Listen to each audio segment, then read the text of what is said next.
The advice and opinions expressed by Dr. Granpeesheh and her guests are meant solely as suggestion and should not be in any way construed as child-specific advice. Dr. Doreen Granpeesheh is Dr. Doreen is an expert in autism. Doreen Granpeesheh. Dr. Granpeesheh. Dr. Doreen Granpeesheh. Dr. Doreen Granpeesheh is a visionary in the field of autism. Now you can ask the questions on Ask Dr. Doreen. Good morning and welcome to Ask Dr. Doreen. Woo! Look who we have in the house, Dr. Doreen Granpeesheh. Good morning. Good morning, Shannon, and good morning, everyone. So we want to tell everybody we are live right now. It is Tuesday, November 4th. It's election day. I meant to wear my sticker. I voted early this morning. But it's 2025. So this is live. We're doing this live.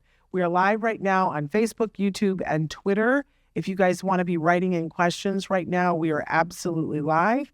I mentioned that Dr. Granpeesheh is here. She's a true expert in the field of autism. She's been working in this field for more than, is it more than 45 years now? It is, right?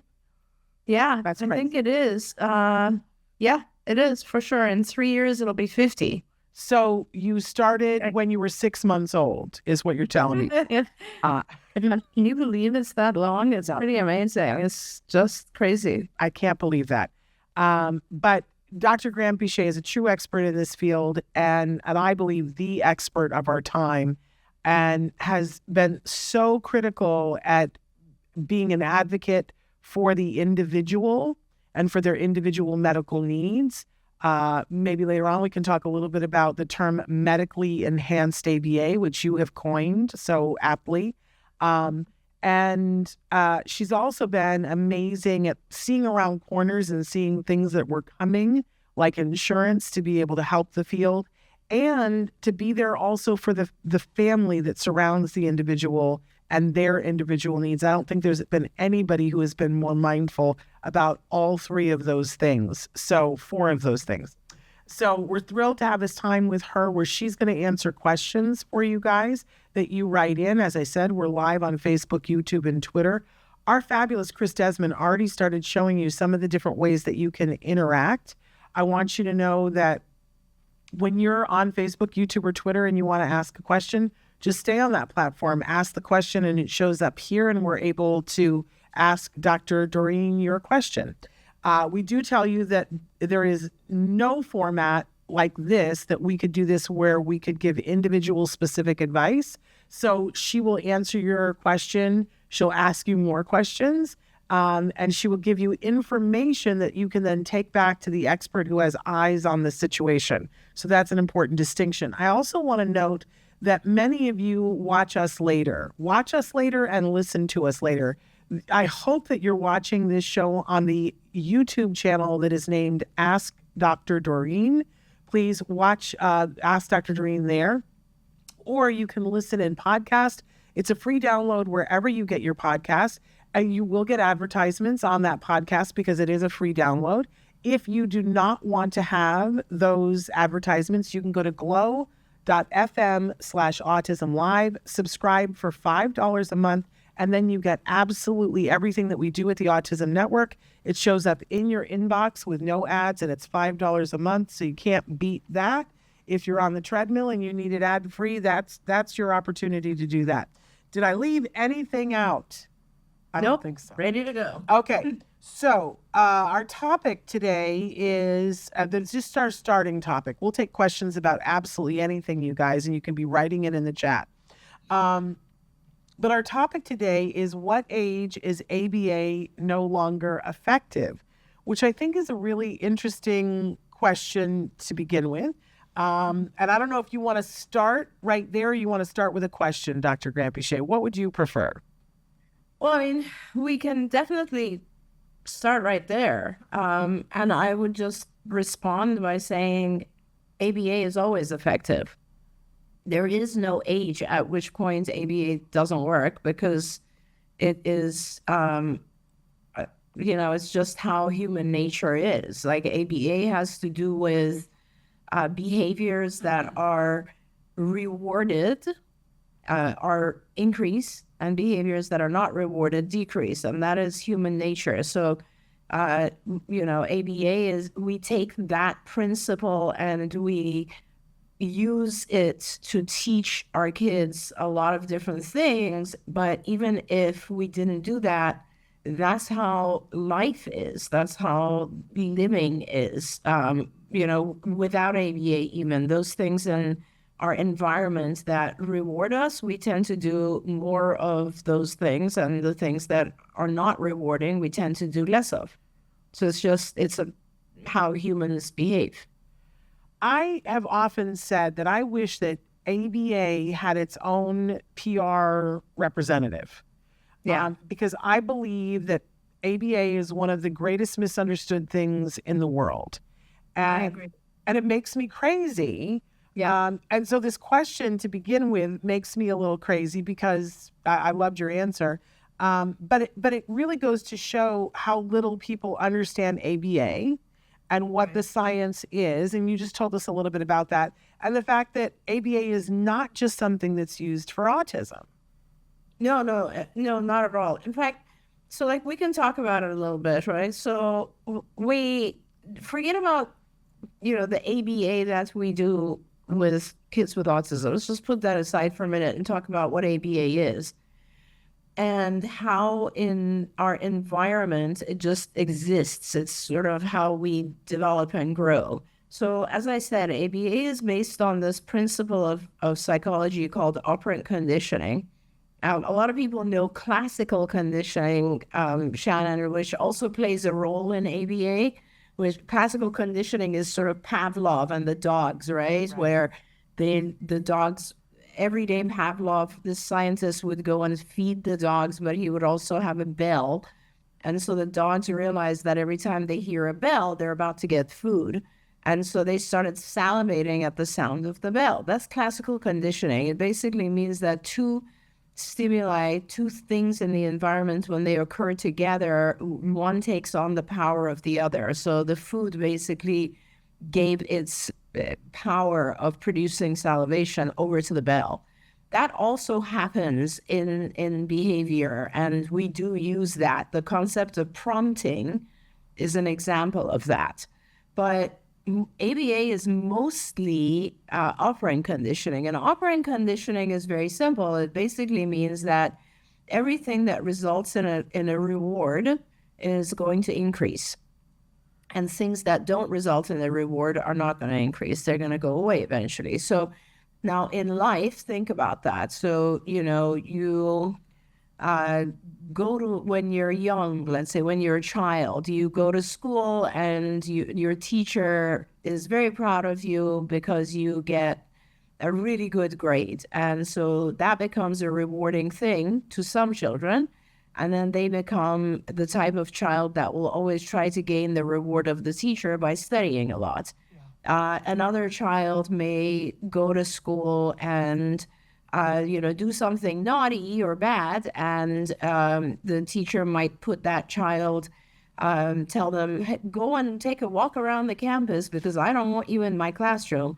That child will learn, okay, you know what, this is kind of cool. Walking around the classroom, even though the teacher might have intended it to be a punishment, is actually a rewarding thing for the child. So from here on, he learns, I'm going to be doing bad things in class because they'll let me be free. Yeah. It is really all about that. As we get older, you can apply the same principle to everything.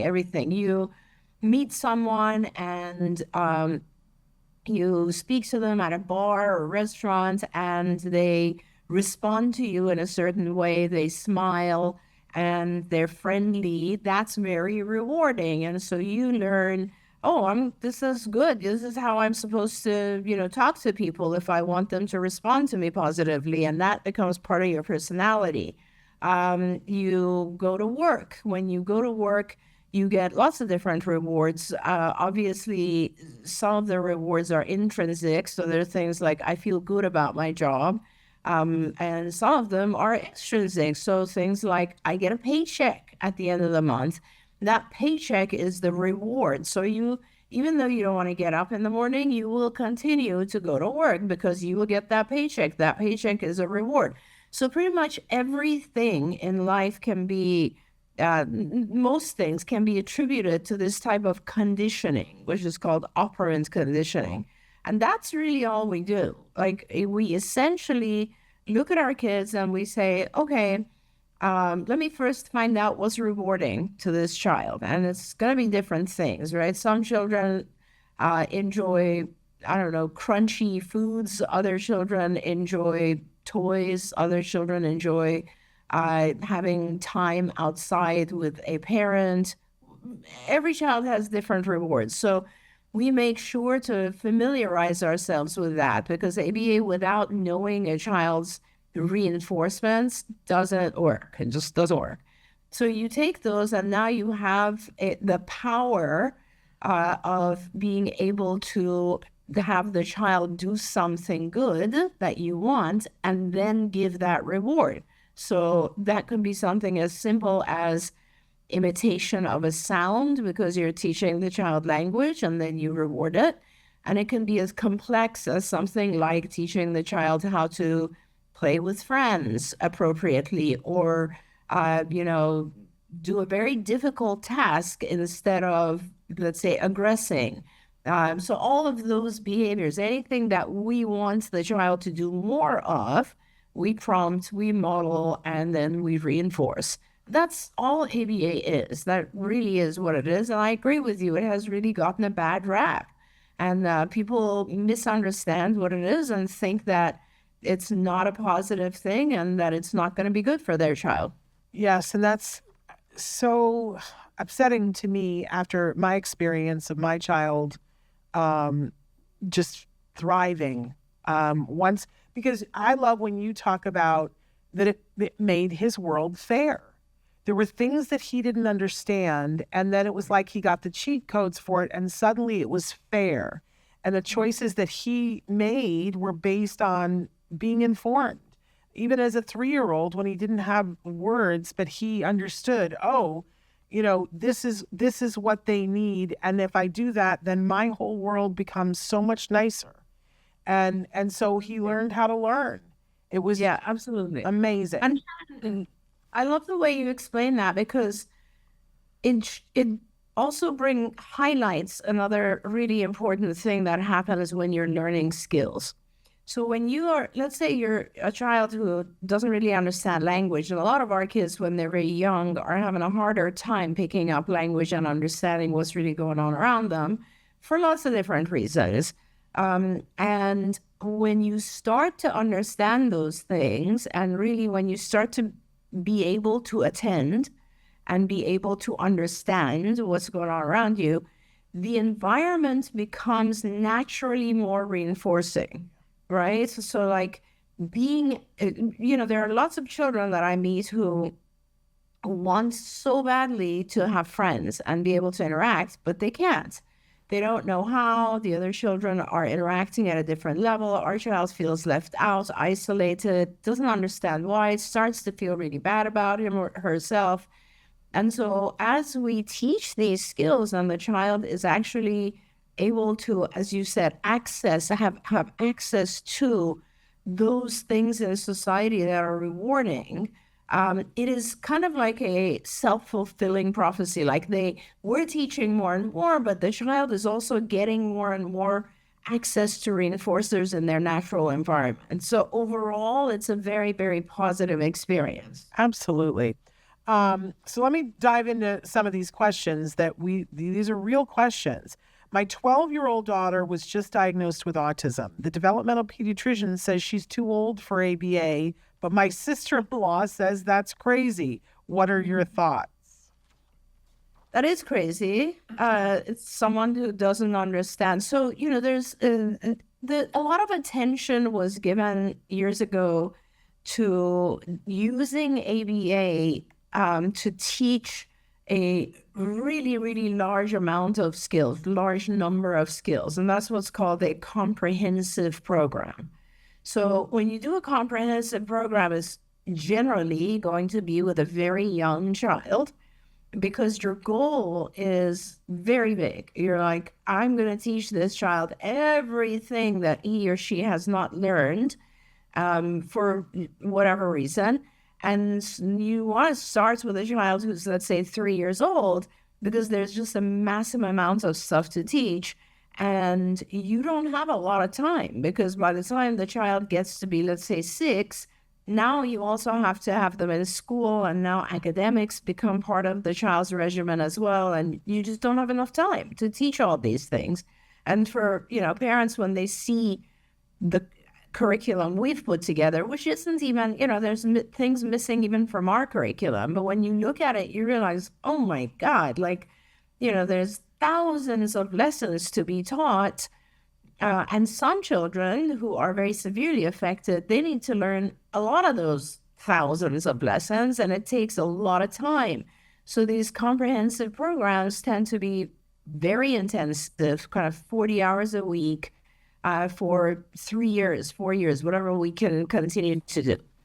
That kind of a program got a lot of attention in publication and literature, because that's really those programs and comprehensive programs that have the most dramatic effect, I would say, on kids. And there are lots of kids who lose their diagnosis if they've had enough years and intensity of ABA. So because of that, everyone in the world started to think, okay, it's really just for young kids. Yeah. It's really just comprehensive program. It has nothing, not at all. So there are thousands more publications that have to do with adults and teaching them various things using ABA techniques. It's just that it's not a ton of things. It's specific things. And these are more focused programs because they're focused on one thing or another. They could be focused on safety issues. They could be focused on, tasks, skills. They could be, and it really then has to do with the adults' needs at whatever age they are, teens, adults. It doesn't matter really. But the techniques of ABA can be applied no matter what age, and they can be used to teach everything from, potty training to learning to drive a car. So there's no real limit to how many years and the use of these techniques. Wonderful. Thank you. And to also go back to what you said, originally ABA was obviously it was found out through animal learning, right? So that's how people discovered, oh wow, this is a very effective way of teaching. But it has also a lot of other uses. For example, there's a whole area of psychology called organizational behavior management, where really this has to do more with teaching people, getting people to be more efficient and productive at work. So there's a whole field of ABA that has to do with employee behavior. Just as an example, there's lots of different applications of ABA, and applying it to kids with autism or individuals with autism is just one application.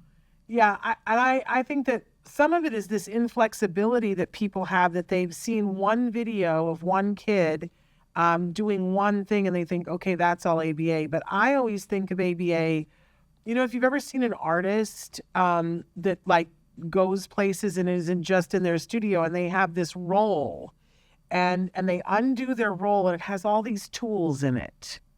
That that they can take the tools out and they can use this paintbrush to make this effect, and they can do this, right? It's this big thing of tools, and that's how I think of ABA. That it's a big thing of tools, and you can decide which tool to use on which individual to teach which thing, but it's an array of tools. And even when I talk with parents about it, I always say Olympic athletes, their trainers are using the principles of ABA, so it's not just a little kid thing.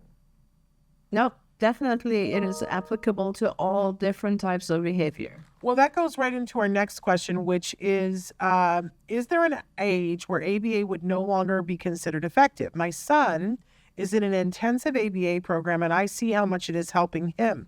I just got diagnosed myself as an adult. Would it be different for me? Yeah, so it's effective no matter what age or issue, but it's different for different people, or the focus of it. The techniques are all the same, pretty much. When the techniques can be very, very stringently applied, or they can be more naturalistically applied, right? So, for instance, if I'm working with a child who has a very hard time even sitting for a few minutes and paying attention, I'm going to be very, very precise in my technique and my use of the technique. So I'm going to give very short instructions. I'm going to prompt and model. I'm going to reward very heavily. I'm going to let the child, I'm going to reward on a very consistent schedule, those types of things. I don't want to get too technical. But if it's an individual who is less impacted by whatever they're struggling with, I can apply this much more naturalistically by just pointing out things in the environment that will get better if you do this thing. So, you work out, your weight changes. You work out, you build muscle. I mean, you know what I mean, Shannon? So there's lots of ways that you can use ABA. And it's that I think is very important because the program has to be very specific to the individual. Otherwise, it's not going to work.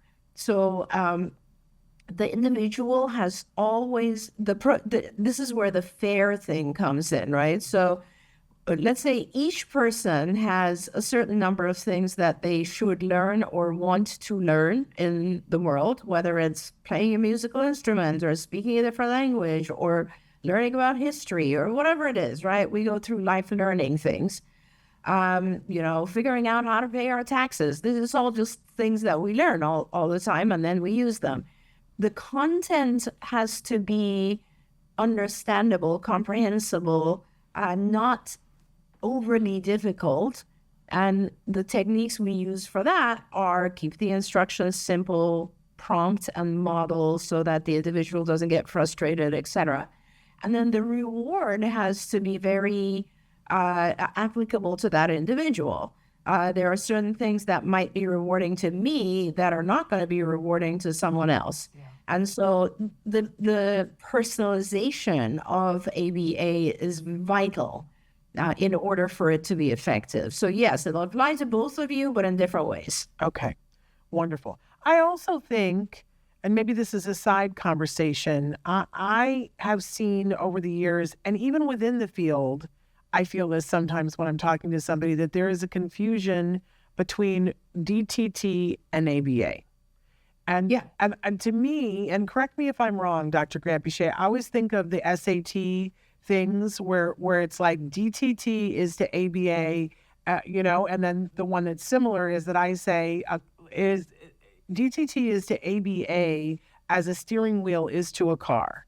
Yeah. Because I would never want to drive to Vegas without a steering wheel, but I would never try to go to Vegas with just a steering wheel.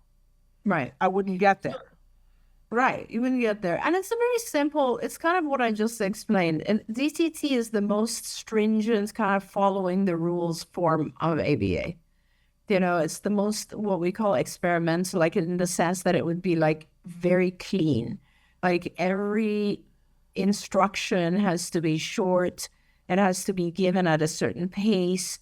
Every third trial has to be rewarded. It's very kind of, ordered. It's very ordered and very follows the rules of ABA because you're dealing with an individual who has a lot of issues or they're just starting out.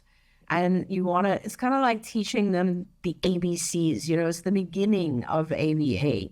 And it is, once the individual starts to master those things or starts to actually feel more comfortable with it, then you must actually do more flexible, looser versions of ABA, which is natural environment training, because you want to make sure that skill that was, let's say, taught on a very strict schedule of discrete trial training. That's what DTT stands for, discrete trials. Like when you teach something in a very, very specific trial, and the trial consists of this instruction and then a certain period that you wait for the child's response, and then the consequence to the response, whether it's a reward or not, that is a trial.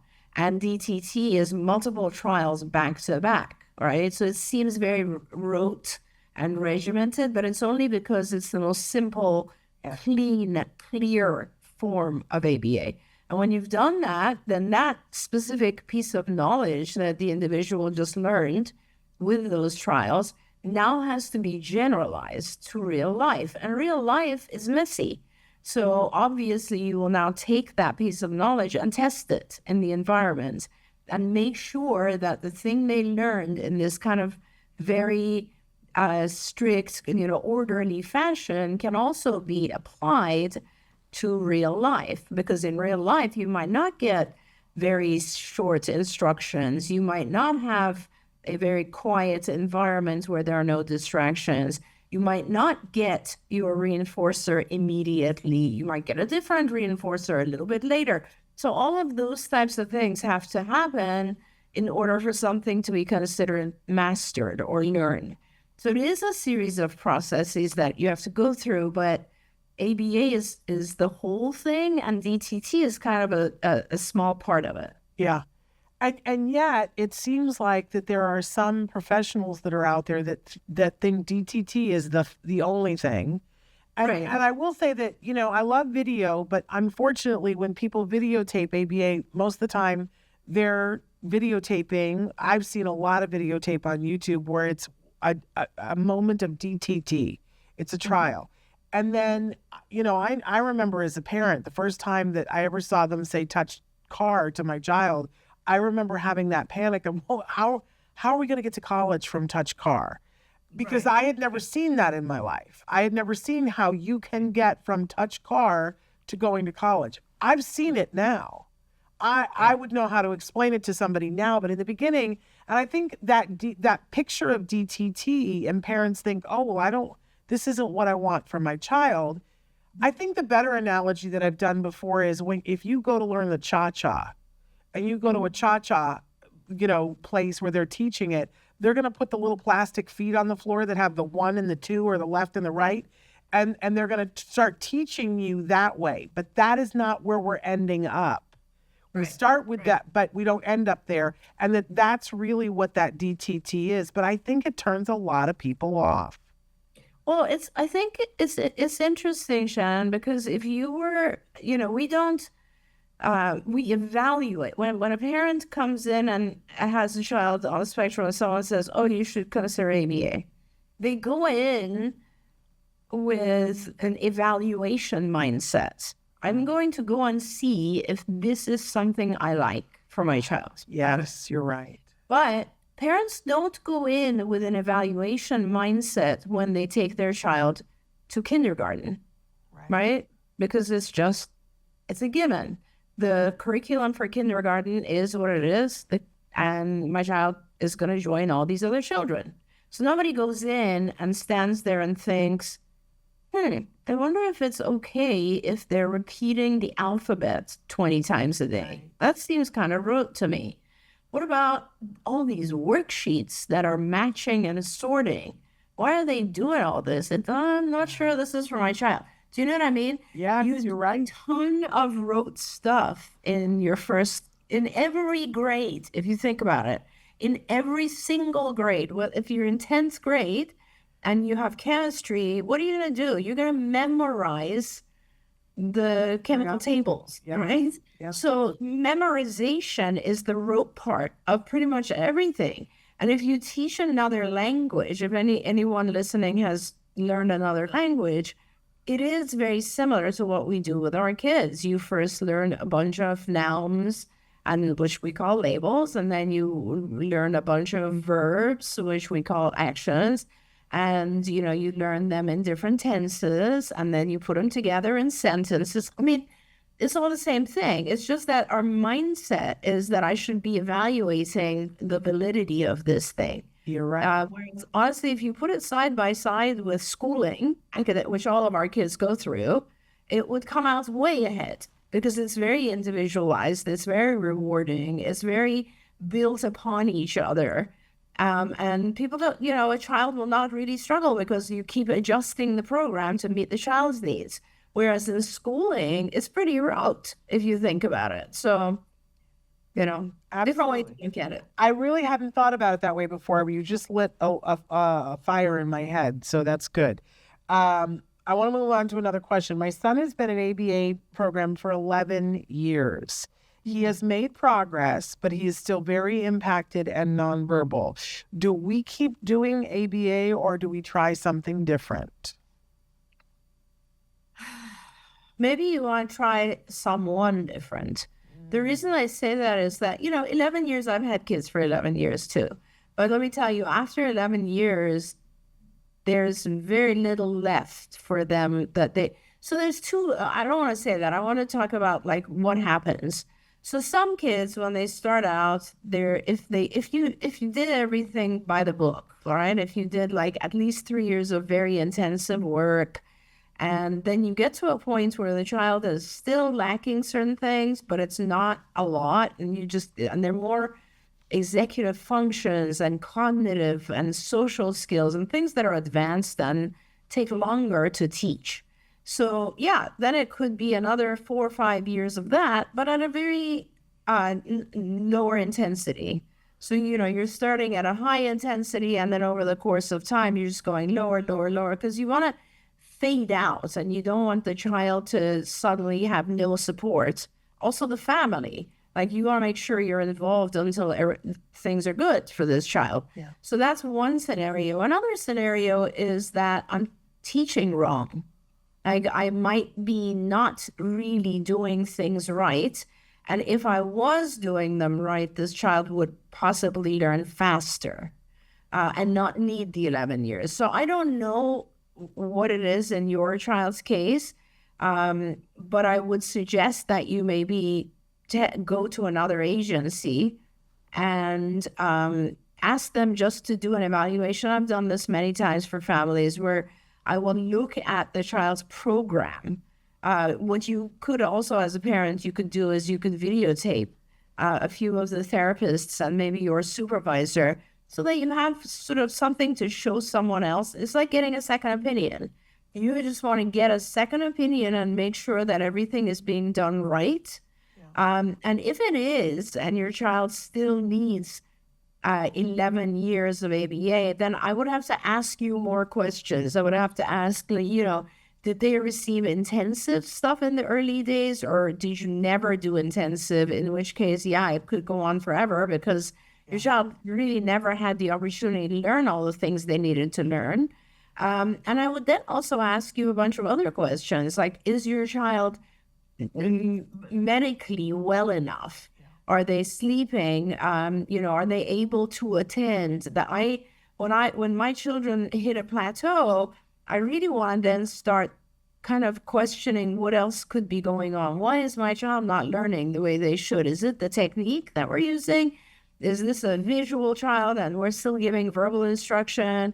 Are we going too fast? Are we going too slow on the child's board? Or is it a medical thing? Like the child can't attend and we need to deal with the ADHD aspects that some children struggle with. Or is it that he's not sleeping? Or is it that he has so much gastrointestinal inflammation that he's in pain? Like, you have to look at this from all angles and try to figure out, why isn't there enough progress?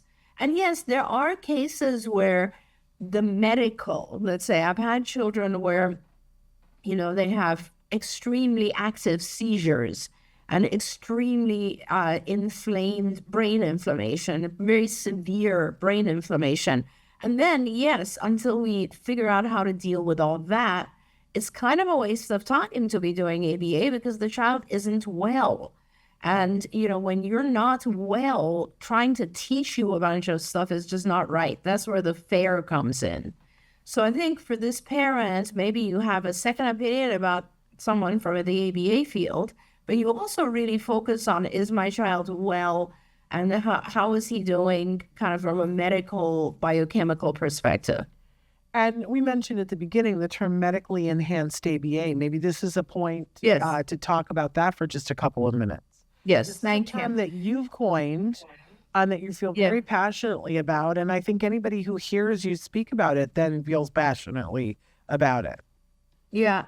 So it's funny because this is one of those fields where I don't understand why yet, but there's no, and maybe other fields are like this too. I don't think so, because I'm a psychologist as well as a behavior analyst, but in psychology, there are a lot of disorders, illnesses, etc., where a physician and a psychologist work together, and they're very, you work well together. For example, depression, anxiety, all of those things have a component of each. And with autism, it's kind of a weird territorial thing where I feel like a lot of behavior analysts are just like, it's all about us and ABA, and it's almost like I don't want to say that it's just bad practice to not ask or learn or know about the child's medical status, because think about it, you are teaching an individual, a human being who might be suffering from many other things that need to have help and intervention so that this human being can focus, function, learn, and attend, right? So for me, it has always been very obvious that I have to look at the biology of the child. And in most cases, to be honest, Shannon, I have to make sure the biology is treated first.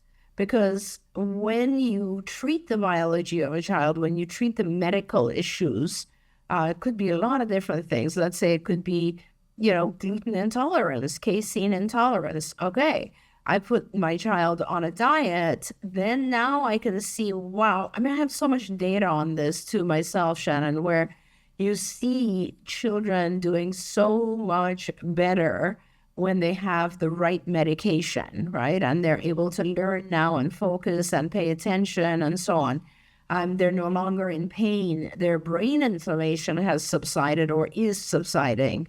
So all of those things. So for me, it's very important to pay attention to the medical and make sure you're dealing with dietary issues, sleep issues, inflammation issues, toxicity issues, all of those, so that when you're doing the ABA, the child is just much more available, aware, attending, and believe me, I have so many different cases where I've seen that a medication that would really not have a direct effect on learning has had a significant effect. I've had children where once they have candida, and you put them on a antifungal drug, and all of a sudden now the child is paying attention and learning in their ABA program, like at a much higher rate than they were when they were suffering with candida. Children who have had gastrointestinal issues, which once that is fixed, the child is a totally different child that is able now to pay attention. So many of these different things make such a huge, huge difference to the child. Children who are, running around screaming, unhappy, in pain, etc., which if you, I'll be honest, you see a child like that, and if you start to try to treat it behaviorally, it's just not fair, and it's really bad practice. Because imagine if, I always try to put myself in the same situation. Imagine if you go out, you and I both, it's funny that we're talking about this, you and I both last week caught some sort of bug where for 24 hours, 48 hours, we both had stomach issues, right? And felt nauseous and very sick and so on. Imagine if during that period, day one, where we were both really struggling, somebody came and said, sit down, I'm going to teach you 100 new things today. We're going to be working together for 6 hours. Yeah. And if you try to avoid or get away from this, I'm going to really insist that you stay and do this stuff. And it would be brutal. It would be unfair. And it's not taking into consideration how the individual feels, right? Physically feels.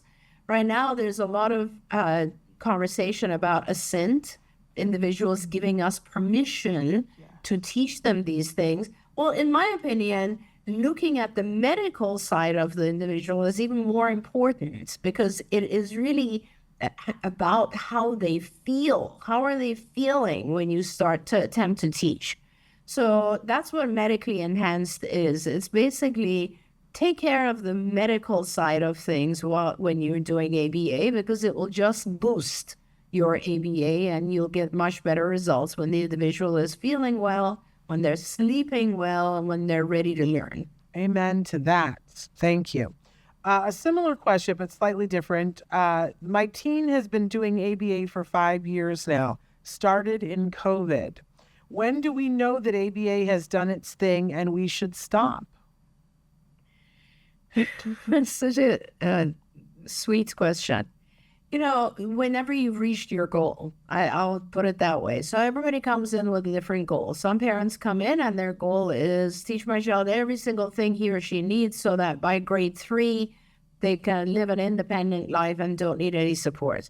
Other parents will come in and say, my child just needs a little bit of help. He's got really good language, but he doesn't know how to interact with peers. So can you please teach him that?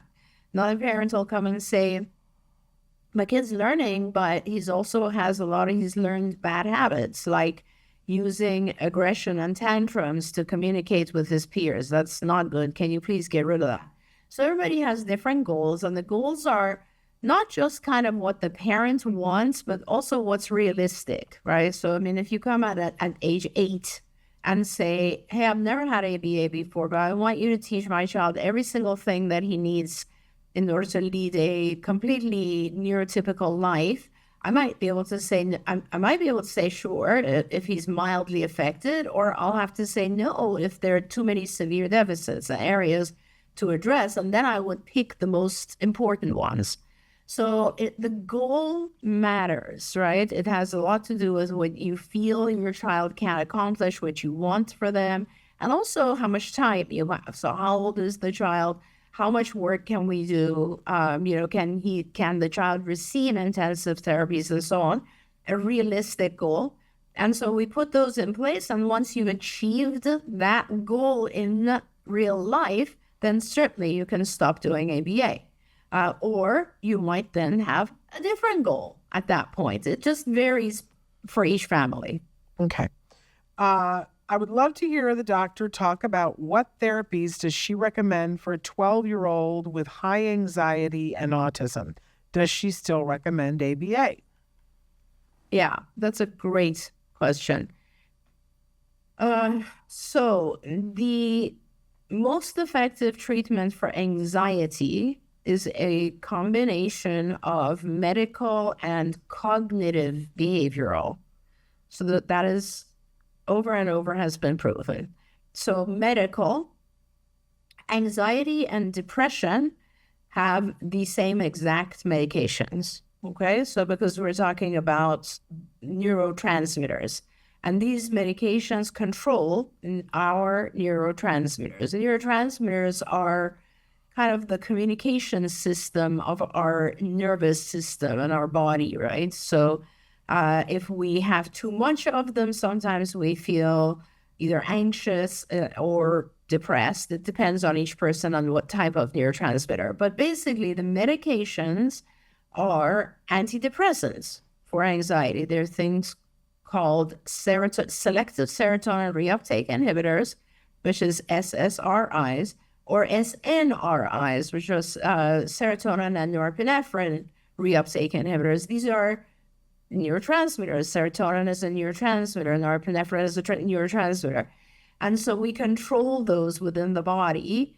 And generally what happens is we are helping the body absorb more of a particular neurotransmitter, and that tends to really reduce anxiety very effectively. Now, at the same time, what is often done for patients with anxiety is cognitive behavior therapy. And cognitive behavior therapy are techniques that are taught to the individual that will help them cope with their own anxiety. So they could be techniques such as breathing. There's a lot of different breath exercises. breathing into account, holding your breath and breathing out. Those types of things tend to calm. Or they could be concepts that we teach the individual. Things like, you're just having a thought right now, and this thought isn't reality. It's not the real world. It's just something in your mind. It's called a thought. And what you're doing is this type of behavior that's called catastrophizing. There's lots of different things. You teach a person, and they come to realize, oh, wow, the things that make me anxious are not really real. They're just in my mind. And that would work with someone who has the ability to comprehend those cognitive behavior therapy concepts, right? Because obviously, if you're talking to a child who's, let's say, 4 or 5 years old and they're very severely affected by autism, that kind of intervention isn't going to work. But if you're talking about, let's say, a 12-year-old who is minimally affected and really understands language and understands the concept of thoughts, then that would work. Now, some people obviously don't like medication, so they will only do cognitive behavior therapy. Others are like, hey, give me a fast fix. They will only do medical. But literature shows that dealing with anxiety, the combination of the two is always the most effective. Okay. Should you do ABA? It depends. In my mind, there's one, if a child has a very high level of anxiety, I would probably pause and take care of the anxiety before I try to teach a lot of other skills. Why?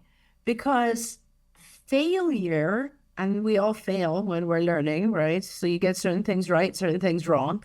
Failure to an anxious person is a lot more jarring than it should be.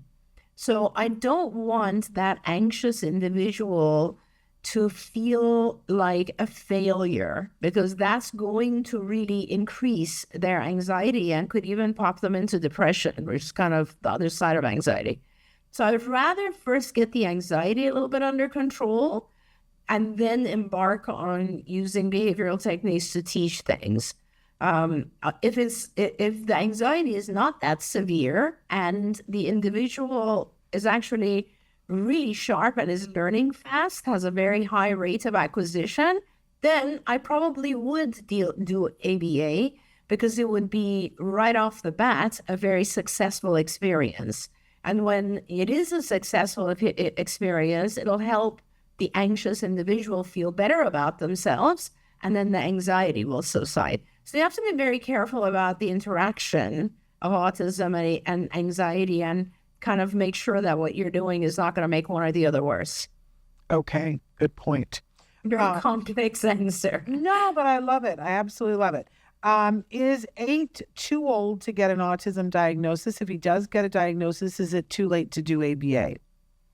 No, it's not too old. I've diagnosed adults who all their life thought there's something going on with me and I wish I knew what it is. Certainly, you can seek out a diagnosis at 8. Oftentimes, the individual, if they haven't been diagnosed and they're already 8, that means that if they do get a diagnosis, they're very minimally affected. They're affected in all the areas that have to do with autism, but very minimally. Or they might not get a diagnosis, and their diagnosis might be something completely different, like social anxiety. So I think it's always good to get a diagnosis if you feel like there's something that's interfering with life. And then, no, it's never too late to get the appropriate treatment. And the last question that I have in this format is, can someone be too smart to qualify for an autism diagnosis? And this question came because we have a parent that the school recently told them in an IEP meeting that they evaluated her daughter, not for autism, but the school said, well, they're just too smart to qualify for an autism diagnosis. The school, who isn't qualified to diagnose autism, and it made me want to spit nails. Yeah. But we want your thoughts on it. Yeah, I just wish people would kind of stay within their realm of expertise and not make comments like that to parents. So IQ has absolutely nothing to do with the diagnosis of autism. It's not part of the diagnosis. In fact, a lot of people that I do diagnose have either normal IQ intelligence or they have much higher IQ. I have had children whose IQ is intelligence quotient is like 2 standard deviations above the norm, and yet they still have a diagnosis of autism. It has nothing to do with each other. It does correlate in the sense that if your IQ is extremely low, then it just becomes harder to teach, right? But for individuals who have very high IQ, the ABA has to be adjusted because they will get bored quickly. Yeah. And so things have to be given to them relatively fast. But you absolutely can get a diagnosis with the highest IQ. There we go. And then Shannon, there are lots of very, very, very intelligent people in the world, like Elon Musk, who have come out and said, I have autism. Yeah. So that's a clear thing. Yeah. And then my personal wish for you to talk about today is that we've had a lot of parents recently saying, okay, what is this graduate from ABA thing? And I think there's some misunderstanding around that. And so I'd love for you to talk about it within the context of CARD. What does it mean when your child graduates from their CARD program, which I think is significantly different than at other ABA providers? So typically, we use the term graduate for kids who have entered a comprehensive program, and the goal is to get them to a point where they no longer qualify for a diagnosis of autism. So they have learned everything and all of the things that they need to, and now they are functioning with neurotypical peers and no longer would by anyone be given a diagnosis of autism. So they've lost enough symptoms where they just don't qualify for the diagnosis. And that is someone that we would graduate. That said, as I said, we're having more and more kids come in who just need help in one or more other areas. And certainly they're graduating from the program when they stop doing ABA because we've reached our goals. But it's a little bit different, and I like to try to talk about it a little bit differently because the individuals who graduate and have lost their symptoms have typically been doing ABA for years, very intensively. Yeah. And they've now reached a point where they no longer need any of their behaviors or symptoms to be changed in any way because they're functioning as well as peers. Okay. So I guess as I think about this, when Jem graduated, I'm not sure which category he was in because I remember what somebody said. I don't know whether it was you or Sienna or whatever. They said he has learned all the things that he needs to learn to go learn in the environment. Exactly. That he wasn't done by any stretch of the imagination, but he learned how to learn in his environment, and now his job and our job as parents, we were to take him out into the world and have him apply everything that he had learned to the world and have that teach him from the world. It was a very exciting and inspiring time. Yes. No, absolutely right. But also, he would not have qualified for a diagnosis of autism anymore. I think that's there are a lot of. Sorry, say what were you saying? Was that I think that's probably true. I don't know that I owned that in that moment, but no, that's true. This is what people don't understand about the diagnosis of autism. It isn't. An individual might say, "I'm autistic and I'm always going to be autistic." But this is what I've always said, right? From a diagnostician's perspective, from the perspective of a clinician who diagnoses, from the perspective of the Diagnostic Statistical Manual of Mental Disorders, you either are in or you're not. It's a very clear distinction. And autism has very specific criteria that you have to meet. And at that time, when he stopped receiving services, he wouldn't have met those criteria anymore. That's so interesting because I don't think I owned that at that time. Yeah. I maybe that's usually our thing, Shannon. It's like, oh, he's not going to qualify anymore. And, it's a very quick look at, okay, are there specific speech and language deficits that are severe enough? Probably not. Are there behavioral challenges that are severe enough? Probably not. Is there maybe some social stuff that's still going? Probably yes. But that on its own is not enough. Do you know what I mean? Yeah, I do. And interesting enough for us, when he started high school, the school had to do a triannual. And they did the triannual, and the school psychologist came back and said, I see no evidence of autism except that there's a report that says he was diagnosed when he was 2.5. Right. There you go. And then I think I went, okay. But it took me a while, Yeah, because you weren't, because you were really just focused on how well is he doing in life. Yeah. Which is a fantastic thing, which is what I try to tell all parents. This is not really about that word, does he qualify or not? That's not what it's about. It is initially because that way you get funding. Yeah. But it's more about how well is he doing in life, right? Because if there was like a category, if there's like a diagnosis of neurotypical, right? Just think about that. Yes. We all would have different levels of it.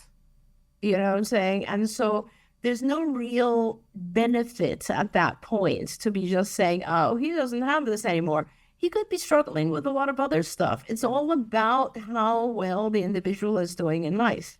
Yeah. And at that point, I think you were very focused on that. And that's why you supported him in the right areas. And that's why he succeeded. Because you were more focused on what do I need to give him at this point in his life for him to be successful. Yeah. Amen to that.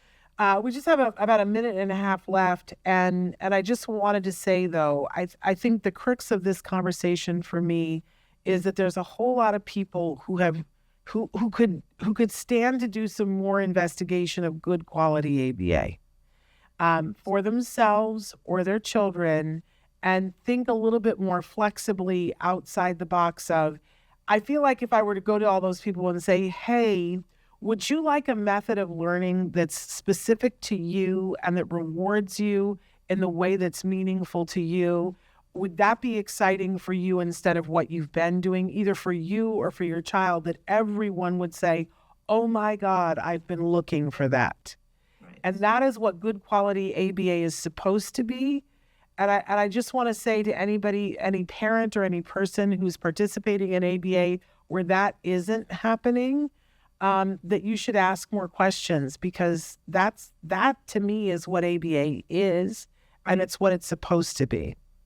Absolutely. Well, and you've been doing that to great effect. I'm always so impressed whenever I get to hear the stories of the kiddos that you have treated. And we have that happen from time to time where somebody shows up or they write in and talk about what, and it levels all of us. It levels me. It's so amazing. It's just so amazing. When I see, when I run into people or meet them and they're like, you've done so much for us, what can we do? And I'm like, just touch, let me videotape where you're at and where your child is so that other parents can have a hope. And it's incredible. It's so, so, so touching. It's the most emotionally influential thing in my life when I see these individuals. Yeah. Well, it's what I said to you the other night. It's your legacy. It's your legacy. It's amazing. I'm very lucky. Thank you. We're very lucky. Are you kidding me? So thank you so much for being here. And thank you to your audience being here. Tomorrow, on tomorrow's Autism Live, we're talking about how to do gluten-free Thanksgiving, gluten-free and dairy-free Thanksgiving. So you guys will want to tune in for that.